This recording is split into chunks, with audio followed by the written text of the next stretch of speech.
waxaan shacabka Soomaaliyeed uga tacsiyeynayaa dhacdadii xumayd ka dhacday shalay magaalada Muqdisho gaar ahaan jidka Maka al-Mukarrama aniga iyo wasiiradii ila socday anagoo matalayna madaxweynaha iyo dawladda inteeda kale waxaan kormeer ku soo marnay isbitaaladii oo ku soo booqanay bukaamadii waxaan kaloon tagnay goobtii uu ka dhacay qaraxa meeshana aan ku soo aragnay dad Soomaaliyeed waxaan leeyahay inta ku dhimatay Allah u naxariisto inta ku dhaawacantana Ilaahay caafimaad ha siiyo shacabka Soomaaliyeedna kulligood dhibkaas gaaray Ilaahay ha u dhib yareeyo ugu horeyntii waxaan rabaa inaan u mahad celiyo ciidamada Soomaaliyeed oo runtii muujiyay geesinimo weyn oo dhiirigelin ay ka muuqato iyagoo qaatay waqtiga ugu mudnaa oo ay qaadan karaan si ay hawshaas usoo afjaraan sababtoo ah dhagarqabayaashu waxay galeen guri ay lahaayeen shacab Soomaaliyeed halkaasoo ay askarteen Ilaahay ha xafidee ilaa xalay ilaa galabta ka shaqeynayeen in dadkaasi soo badbaadiyaan in ka badan 35 qofood ayay ciidamadeenu ka soo badbaadiyeen halkaas iyagu naftooda hurayay qof walbo Soomaaliyeed marka oo arka askari Soomaaliyeed waxaan rabaa inaan xasuusiyo maalinta dhibku uu dhaco inay yihiin geesiyaasha noo soo gurmada madaxdii askartaas wadatay iyo ciidankii meeshaas tagay anigoo ku hadlaya magacayga magaca madaxweynaha waxaan uga mahad celinaynaa dadaalka ay u muujiyeen dalkooda iyo geesinimada dheeraadka ay muujiyeen waxaa kaloo u mahad celinayaa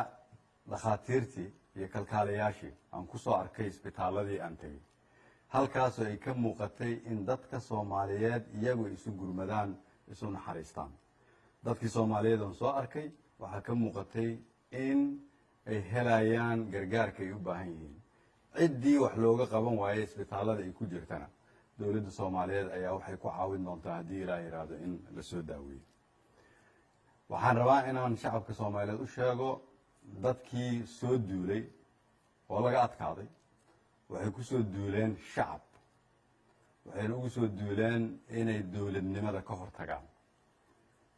wixii meeshaas ka dhaca waxay ahaayeen dagaal lala galay shacabka Soomaaliyeedna waxaa u furan hal dariiq oo keliya dariiqaasina waxa uu yahay in aan ka adkaano cadowgaas waxaan idinkugu bishaareynayaa sida dhaqaalihiina ay dib u habeen ugu socoto ayaa dhisidda ciidankiinana waxaa ugu socda dib u habeen waxaa la tiriyey ciidanka waxaa la register gareeyay kulligood waxaa loo dhisayaa xerooyin waa la qalabeynayaa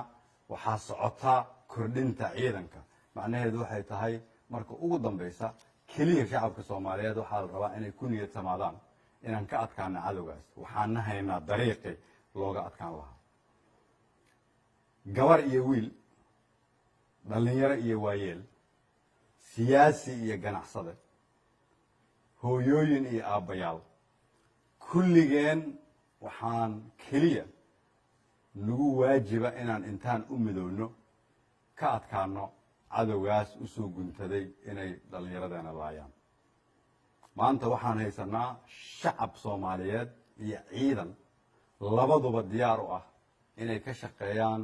inaan dagaalkaas isaga ku guuleysano ugu dambeyntii waxaan leeyahay dawladda Soomaaliyeed ma joojinayso dagaalka ay wada inay ka adkaato cadowgaas waqti walba ay qaadato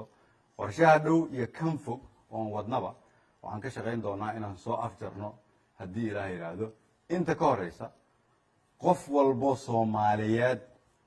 waxaa muhiim ah inaad ogaato dhexdhexaad kama ahaan kartid dagaalka dawladda iyo shacabka ay ku jiraan dawladdaada garab istaag guushu way soo dhowdahay waa mahadsantiin